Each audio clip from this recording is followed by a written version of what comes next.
What a great fun day today, you guys. The fashion show, oh my God. That was fun. I know we lost you during the fashion show. I was like, oh, I guess she's I was staying with my friend Kat, who is nice. Okay, go ahead anytime. All right. Hi, everyone. I'm Global Val. We're here at Earth Day San Francisco 2019.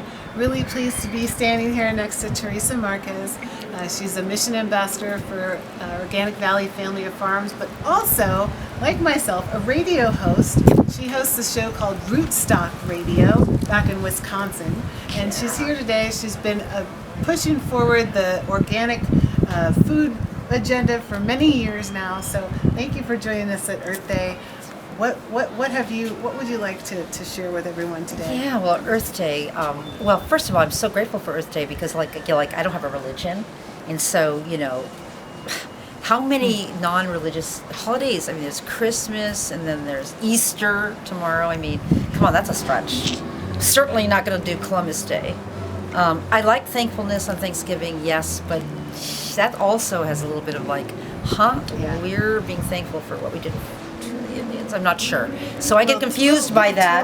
Torrid. Yeah. And so it's, kind of interesting that Earth Day was my favorite holiday. Yes. And you decided to join us. And then I think I told you about how I tried 10 years ago to institute an Earth Dinner because I was absolutely convinced that the reason it's not a global and national holiday is because there's no meal. At Thanksgiving you have turkey. You have ham on Christmas, what do you have on Earth Day? And also, I wish that they had done it the third Thursday, or the first Monday, like Columbus Day, which we won't talk about that. So, but anyway, so I got really interested in trying to figure out how we change our culture. And I think that's the big discussion that we really need to have ongoing now, and that is, what is this culture of what we just saw? Cosmetic waste, fashion waste, food waste. So we have this waste culture. And then we have some other things I think that are wrong. We have European extractionism as our background. And so what did Europeans, I think, do, and what did we do? Is we're a culture, Americans, of me. And the Native Americans actually have a culture of the tribe first, the family second, and you are last on this. And they say that things go wrong when you turn it around.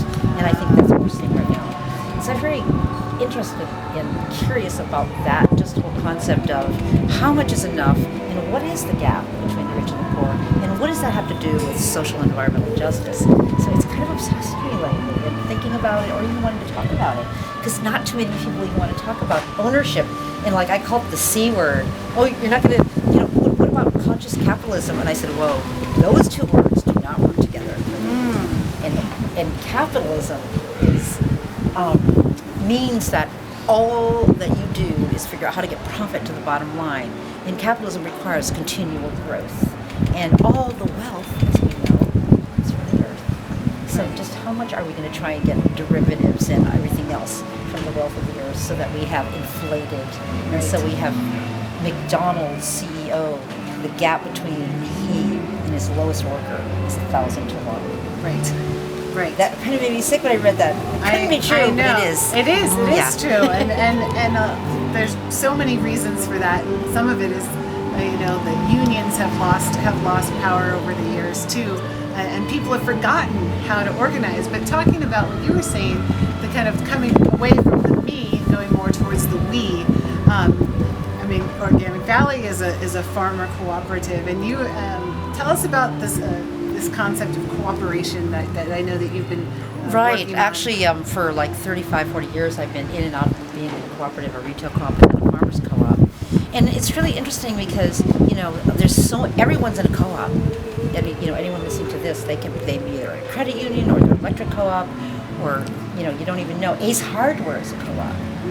In the co-op premise, in its, I think, most advantageous form, is mutual need and spreading the wealth. Okay, so that's what I love about co-ops. You don't get 1,000 to 1 in most co-ops, and you don't even get 500 to 1. But that the average corporation now is over 500 to 1. And it's hard to imagine, and I also have tried some dimensionalization of it, but I think you all can do it. If you make $15 an hour, all right, multiply that times 1,000 or something like that. And that's what the CEO is And it's making like- in that same hour. Yeah. And he's not the one with his hands in the fryer. And couldn't do it unless all these other people were doing it with him. Right? Okay, he's Okay. not doing the transactional shit. Right. Okay. And I guess they probably aren't worth that much, but you never know. But But that disparity, because those decisions are being made at the top, that it trickles up, right? But in a cooperative model, everyone is a stakeholder, so that And they these also have an equity stake, decisions yes. get to be made Right. cooperatively, and then it ends up to be a more equitable. in right now, distribution, in right? some, I think, ways, it doesn't work. But probably in banking. But there are lots of cooperative banks, by the way. So I shouldn't say that credit unions. But the most successful banks aren't necessarily credit unions or cooperative banks. But one place where it's growing is in, believe it or not, in caregivers for the elderly and for the disabled, which we're surrounded by, guys. I mean, I rest my case. Just as you know as well as I do, that people get old, and then or they have accidents, or they're mentally fine but they're physically and who cares for those people? Well, you have some money and you're wealthy, okay, got it covered, your insurance, whatever. If you're most of the people, which is the majority of people, and you don't, who cares for you if you don't have a family caring for you? Right. And we lost that in our culture. Remember, there was always our culture of our family. You lived with your Multi-generational. and they still have that in Europe, I think, strongly. And in Asia. Right. So there's a caregiving co-op in Bronx, Queens. I don't know if you guys know that area, but well, let's just say it's got the highest asthma. And you want to talk about the relationship between environmental and health? It's one of the lowest income areas, highest asthma, highest pollution, highest environmental problems. I mean, and illnesses and sicknesses from the environment there. Just they just formed a caregivers co-op now with just 2,000 members. A caregivers co-op. Yes, Okay. and they train themselves, and they cover it for each other. And even though they share, everything, it's pretty transparent because it's a workers' co-op. It's mostly women, it's mostly Latinos and African Americans. And they are taking care of themselves in their communities, and they have, their highest people who are their managers and stuff probably are 12 to 1. You know what I mean? They barely get, pay for themselves, but it's equitable. They have, they invest in it, and they have developed their own training programs. And then they also have, I don't know if it's once a month or what it was, but they all do something. They either make jewelry or they, Yeah, so it's so they have too. every month they have their own little crafts where they sell their crafts. And then they do other things together. They have health care together. That was 2,000 of them, so they probably can afford health care and so on. And so we have models that really a mutual aid when people come together and try to do it, and then they decide to put the mutual aid of things they needed before.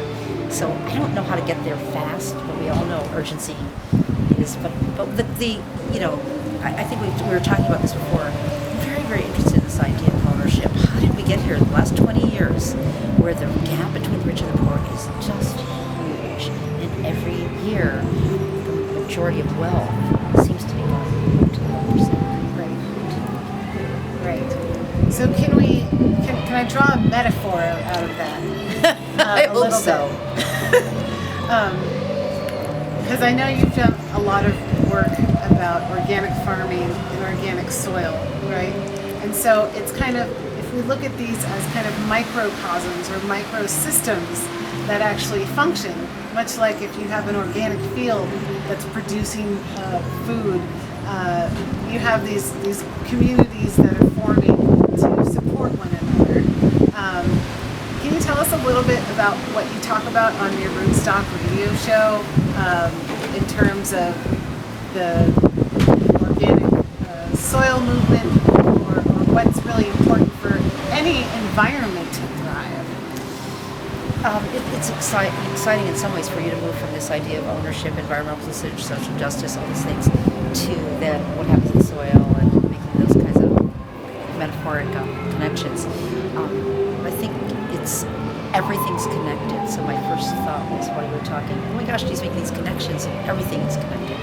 And what happens, in the soil, in In fact, who said it? I think it was, whatever what happens to our soil, what happens to the butterflies and the bees, it's going to happen to us.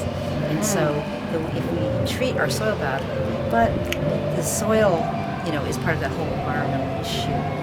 For every bushel of corn that we do in the Midwest, we lose 2 bushels of soil. We now have a dead zone, the worst dead zone we've ever had in the Gulf of Mexico. It was as big as Connecticut, and now it's like growing. It was Rhode Island, then it was Connecticut, and these floods that we have taken so many pollutants from the soil and so much topsoil and shoved it right down into the Gulf. It's as worse as it's ever been. If you're a 4th or 5th generation fisherman, if you've been fishing there, wow, you have some big heartache, and you don't even know where to fish. So it's kind of interesting. What does soil in rural issues of pollution and corporate greed? Because that whole thing that we're talking about why we're not taking care of the soil, why we're not doing better agroecology, why we're still debating that we have now, 2,4-D, which was half of Agent Orange. And if you had a parent who got sprayed and they're 65 or 67, they're probably not alive. And so then we have that now being sprayed on our corn and soy, which is 5% of our crops in the Midwest. And then you have the corporations who are making why? Because it's bottom line again. It's an ownership issue. Right. So now we're back to ownership. Right. What does the soil have to do with ownership? But the soil can, besides grow high nutritious, beautiful food, as we've shown in organic, and we've done a lot of testing of our product. And there are times when I feel like some organic products are almost superfoods. Because when you build soil, you benefit your nutrition, your own health, but you can sequester carbon, and I think that's what we're all trying to get to now, and that is, we just heard from the Sunrise Sunrise movement. That's right. I love them, and they just, reminded us we only have 11 years, well, maybe 11 and a half, since it was. Right. And it was like, oh, they really know that, and there were things become really personal, and it's their future, probably won't be there then. So, this, and then the other part of that healthy soil, healthy communities, that I think people miss, is the health of the world depends on the health of rural communities. And they're suffering in so many ways. The highest autism, cancer, childhood cancer, reproduction problems, I assure